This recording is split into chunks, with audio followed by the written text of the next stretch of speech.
Muito bem. Tendo isso, vamos ver então essa ideia de cálculo da posteriori.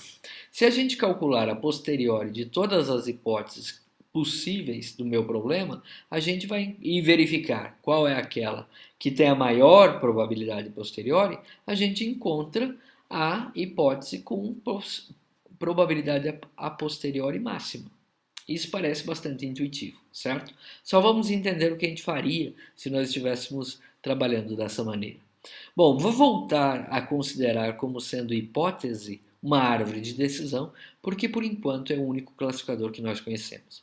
Então imagine que para definir se eu devo jogar tênis ou se eu não devo jogar tênis, com base naquele conjunto de dados que eu passei para vocês nas unidades anteriores, eu possa ter um número grande de árvores de decisões, certo? Então, na verdade, pensem que existem muitas árvores possíveis que vão representar aquele conjunto, né? Existe, por exemplo, uma árvore de decisão que só tem o nó raiz e que diz assim: olha, sempre você pode dizer que eu devo jogar tênis. Ou existe uma outra árvore de decisão que considera só a umidade e que vai dizer assim: olha, se a umidade for alta, então não jogue tênis. Se a umidade for baixa, jogue tênis. Existe uma outra que vai considerar a umidade, por exemplo, e temperatura, e assim por diante.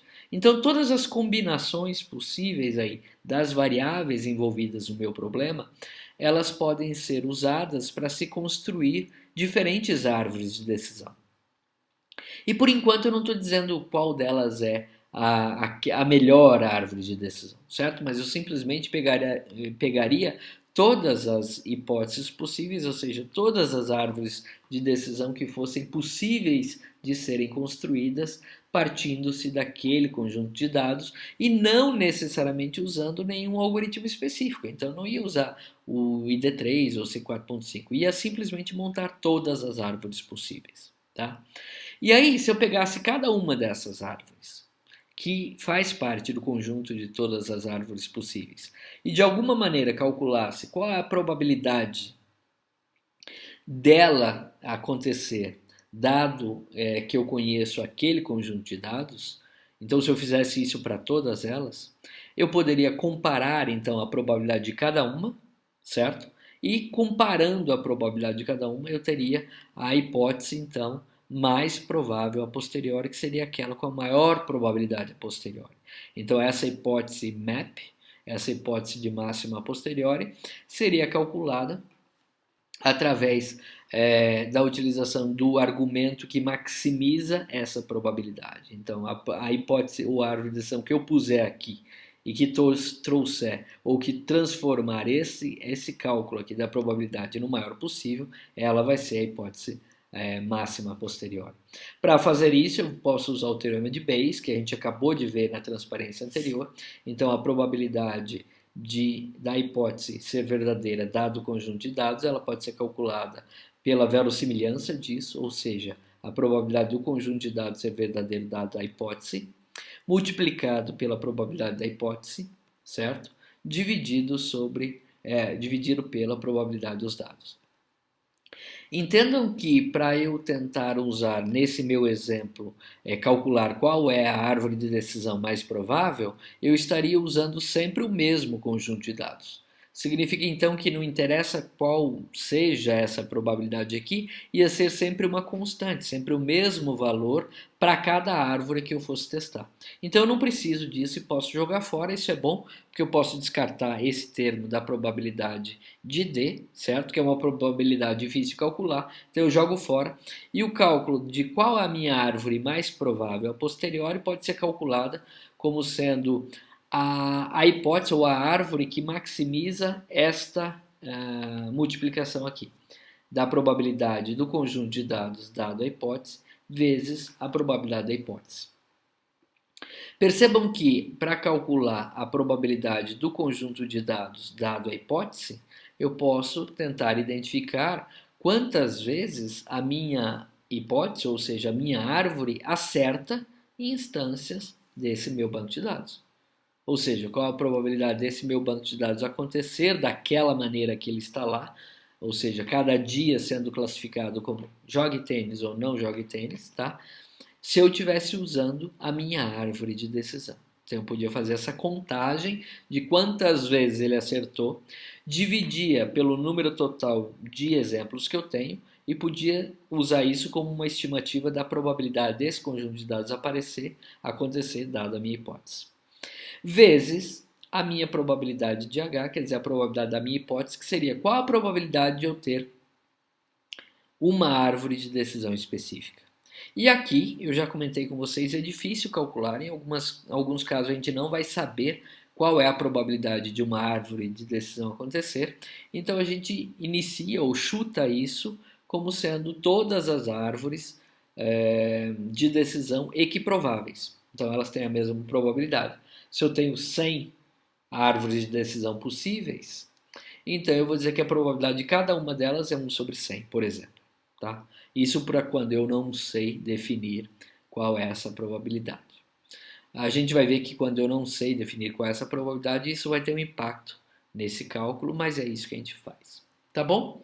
Deixa eu tentar resumir que quando eu estou usando a ideia bayesiana para identificar qual é o classificador mais provável a posteriori, o que eu faço é pegar todos os classificadores possíveis, e se meus classificadores são árvores de decisão, todas as árvores de decisão possíveis, tá?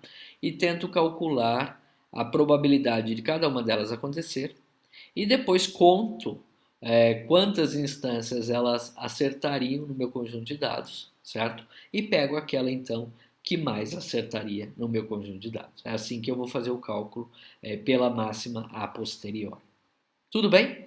Significa então que a gente está vendo aqui que a gente podia construir uma árvore de decisão sem o algoritmo ID3 ou sem o algoritmo C4.5. Mas também já é possível perceber aqui que se a gente fizer isso, o esforço computacional exigido é muito grande, né? Você vai ter que pegar todas as árvores possíveis, tá? Isso é uma combinação grande, então, em relação ao número de variáveis, é exponencial em relação ao número de variáveis. Então, é um algoritmo que demoraria demais. Se eu tiver um conjunto, então eu teria que pegar todas as árvores possíveis, certo? E para todas elas ver quantas instâncias cada uma delas acerta e quantas instâncias cada uma delas erra. E uma vez que eu tivesse terminado essa contagem de quantas acertam e quantas erram, para todas as árvores possíveis, aí eu ia ver qual ia acertar mais, qual ia acertar menos e escolher essa que acerta mais. É isso que eu estou dizendo que seria o processo de identificação do classificador através do formalismo bayesiano. O que é bem intuitivo, concordam? Porque se eu disser, olha, eu tenho um conjunto de N árvores possíveis, o que é que eu faço para escolher a melhor? Se eu disser para vocês, olha, eu vejo aquela que acerta mais e uso aquela, isso é bem intuitivo. Então é isso que o processo de classificação bayesiana faz, tá? Só que calculando a probabilidade. Tudo bem? Bom, muito bem. Eu comentei com vocês que quando todas as hipóteses, ou seja, todas as árvores de decisão são equiprováveis a priori, então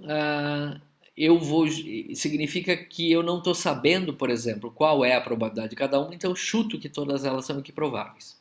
Na prática, quando eu faço isso, o que acontece é que esse valor de pH, a probabilidade de H, vai ser igual para todos os Hs. Se vai ser igual para todos os Hs, aí acaba acontecendo igual a gente tinha dito que, como a probabilidade do conjunto de dados é a mesma para todos os Hs, porque o conjunto de dados é o mesmo, e eu pude jogar fora, se a probabilidade de todas as árvores é a mesma, eu posso jogar fora também.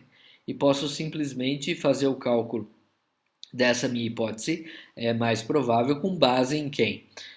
Na quantidade de vezes que aquela hipótese acertou as instâncias desse conjunto de dados. Quando eu faço isso e joguei fora, então, a minha probabilidade a priori de H, de cada uma das árvores de decisão, eu digo que eu não estou mais considerando a máxima a posteriori. Eu estou considerando a máxima verossimilhança, porque eu estou usando só o termo da verossimilhança para calcular a minha hipótese mais provável. Tá? Então, essa é a ideia de hipótese de máxima verossimilhança e de hipótese mais provável a posteriori, certo? Uma delas usa o cálculo, no cálculo a probabilidade a priori e a outra não usa. certo? Muito bem. Esse nosso slide está mostrando para a gente algo que eu não quero.